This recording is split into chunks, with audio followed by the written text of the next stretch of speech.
บ่ได้มาเว้าให้ย่านแต่อยากมาเล่าให้ฟังสวัสดีคุณผู้ฟังทุกท่านครับพอกับลุงดมเล่าเรื่องผี 19 นาฬิกาวันศุกร์วันเสาร์อาทิตย์พอคุณผู้ฟังอยู่นี่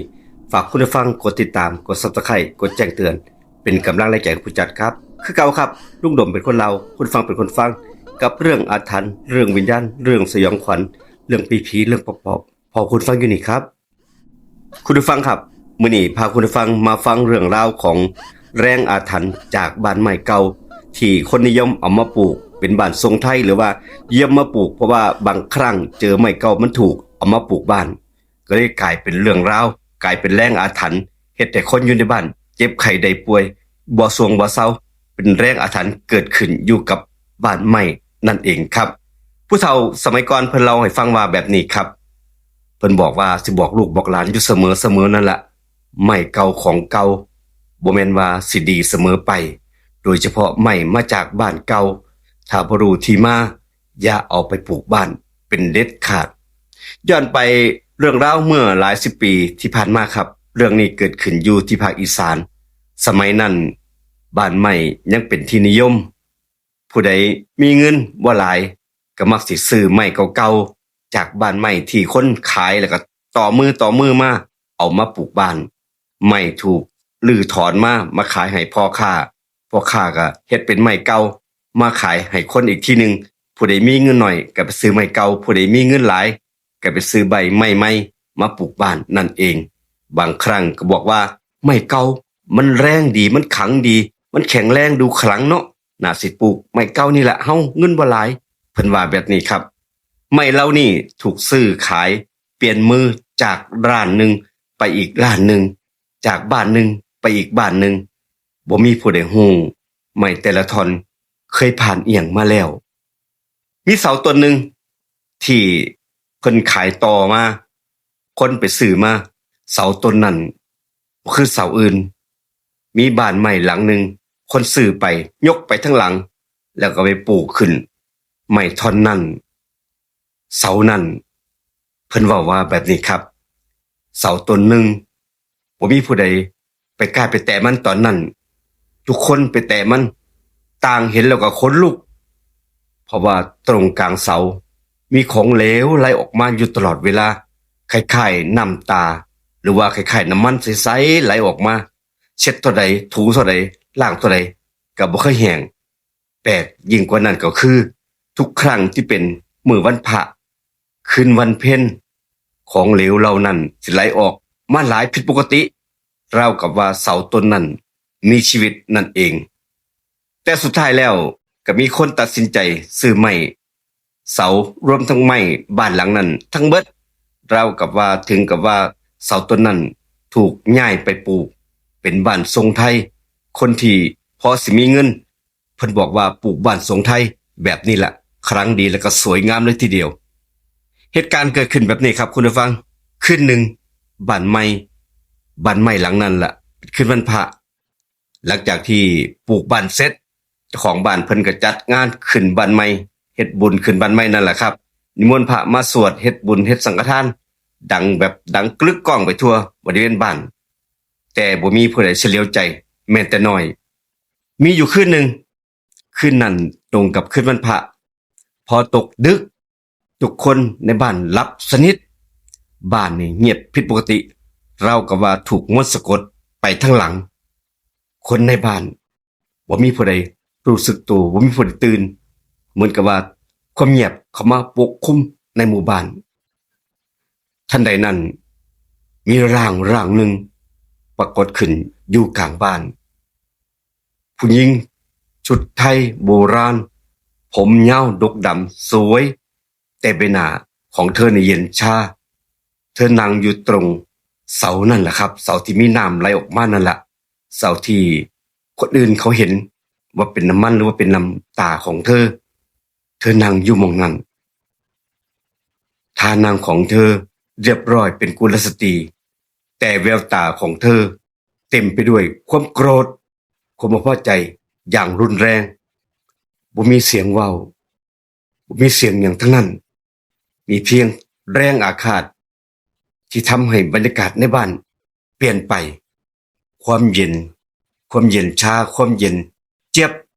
อุณหภูมิอยู่ในบ้านลดหวบลงในพริบตาราวๆกับว่าทุกสิ่งทุกอย่างโดนปกคลุมไปแรงอาฆาตของเธอนั่นเองบางคนเล่าให้ฟังว่าเธอคือเจ้าของเดิมเจ้าของบ้านเจ้าของเสาต้นนั่นละเป็นเอียงบ่ฮู้บางคนก็เล่าว่าเธอถูกฝังถูกผูกถูกสังเวยไว้กับเสาต้นนั้นตั้งแต่ครั้งอดีตการและเมื่อเสาถูกย้ายจากมือต่อมือบ้านหลังใหม่จึงบ่แม่นว่าเป็นบ้านที่สำหรับเธอแล้วแต่มันคือการรบกวนเธออย่างยิ่งวิญญาณของเธอบ่พอใจมีคำเตือนจากผู้เฒ่าเพิ่นเล่าว่าในมือเช้าของมื้อหนึ่งที่รุ่งขึ้นบ้านหลังนั้นล่ะเกิดเรื่องขึ้นคนอยู่ในหมู่บ้านเริ่มเจ็บป่วยบางคนก็ฝันคือกันฝันเห็นผู้หญิงคนนี้แหละโดยที่บ่ได้นัดหมายฝันคือกันเบิดบางคนก็เล่าว่าได้กินน้ำอบน้ำหอมโชยมาลอยมาในตอนกลางคืนมันแปลกตรงที่ว่าผู้ใดล่ะใส่น้ำหอมแบบนั้นคนในบ้านบ่มีผู้ใดใส่แล้วกินนั่น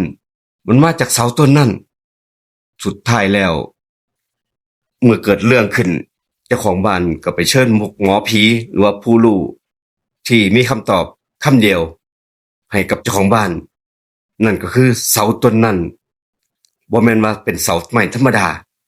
แต่มีแรงอาถรรพ์มีแรงอาฆาตฝังอยู่หม้องนั้นมีวิญญาณร้ายมาสถิตอยู่ตั้งแต่มื้อนั้นเป็นต้นมาครับผู้เฒ่าคนหนึ่งเล่าต่อกันว่าบ้านใหม่เก่าหลังนั้นบ่มีผู้ใดฮู้ที่มาบางครั้งก็อย่าหยิบเอามาอดีตของคนอื่นเอามาเป็นชะตาของตัวเองเพราะว่าอดีตจากอดีตถึงปัจจุบันไม่ถูกขายทอดต่อมือมาหลายต่อมือจึงกลายเป็นเรื่องอาถรรพ์เฮ็ดให้คนอยู่ในบ้านเจ็บป่วยมีเรื่องเล่าต่ออีกว่ามีผู้เฒ่าคนหนึ่งเล่าให้ลูกให้หลานฟังด้วยเสียงที่แผ่วเบาเหมือนกับว่าย่านหยังจักอย่างหนึ่งผู้เฒ่าคนนั้นย่านคนได้ยินเพิ่นเล่าว่าแบบนี้ครับการเวลาหนึ่งมีบ้านใหม่หลังหนึ่งที่ได้สร้างด้วยมือเพียงอย่างเดียวโดยที่บ่ได้ใส่เครื่องทุนแรงอย่างอื่นแต่มีชีวิตคนอื่นมาผูกพันกับบ้านใหม่หลังนั้นเสาต้นนั้นครับบ่แม่นเป็นเสาไม้ธรรมดาผู้เฒ่าเพิ่นเล่าต่อว่าสมัยโบราณบ้านทรงไทยบางหลังจะมีการฝังบางอย่างไว้กับเสาต้นนั้นคือเสาเอกนั่นเองเพื่อว่าเป็นสิ่งที่ค้ำจุนบ้านให้คนอยู่ในบ้านร่มเย็นเป็นสุขเพิ่นเชื่อแบบนี้ครับเมื่อสมัยโบราณแต่ของบางอย่างบ่แม่นว่าจะเป็นของมงคลครับว่ากันว่าเสาต้นหนึ่งที่มีน้ำตาหรือว่าน้ำไหลออกมานี่แหละ